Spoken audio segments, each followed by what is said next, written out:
ngasi akhoi Hirojit ki Kakching Bijoypur haina khangnariba mafamduda akhoi mamangda akhoi thagat chagiba Najuri hidak thadringegi mamangda leijagiba videos aduga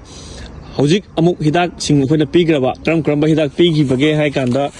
aina mamangda paijariba akhoi gi element ana hairiba hidak siga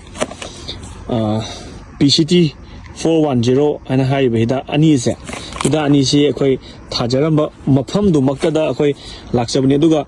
hakthengna akhoi gi Hirojit tagisu hidak singge thagraba matungda akhoi mamangda legeba video du su akhoi mayam do hunjarake ado ngasi leiba video su akhoi ujare akhoi video su namjarakini ko ado Hirojit tagi oiba haidi isagi oiba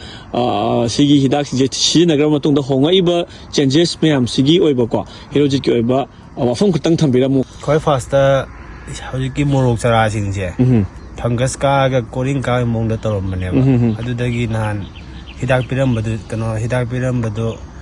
adu thar matungda adubudi gunoi haidi gunoi thoga lightning waraga hojik pudi phajare hoi han hairo dia nongai okay hoi lomi chinau mayam lai umro thariba jilnau mayam am lai ko moida bibining ba message kai ni na hai bi do nom ta hai bi message pinning ba bu isana hojik morok chara sema matamda haidi hidak si kana ba pot oibanina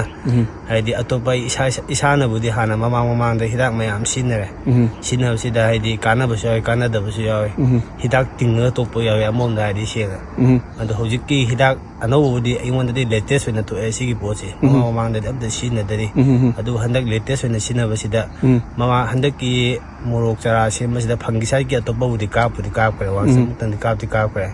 adu second suba haidi second suba masigi hidak se ka bu tamdagi okay ano ba haidi ahong ma di la hanadagi di hoi akhoi su oi adubu akhoi na mayam da lomi chil naw sin da hainingi ba poche sen ha kan da mitmang da uber results tuna akhoi gi di haidi aduduna kenoni haitare ko mayam yengmina se haitare akhoi na han same spot to da le hoiba phigam du mamangi video su akhoi thagat charake aduga hojik lairiba akhoi Hirojit ki farms da lairiba haidi morok sida oiraiba ahonga iba phigam se sisu da lairiba pambi singse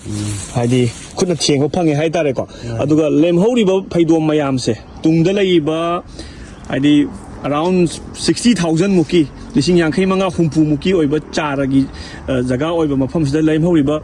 apunba haidi morok singsisu haidi asuki matik changes haidi big changes haitare akhoi su tasena koi nga e haitare ko Hirojit haidi sumaina honga leiram base Hirojit ki sumai pak pani aduga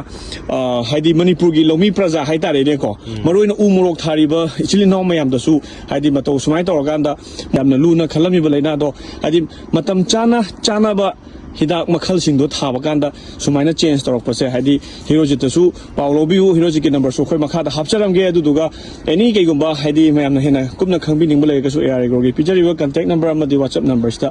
haidi call amadi WhatsApp ta adum pau phobira kanda makha ta ba details sing adum thongba ya bi khudong chab do picture ri haijage ko Hirojit thank you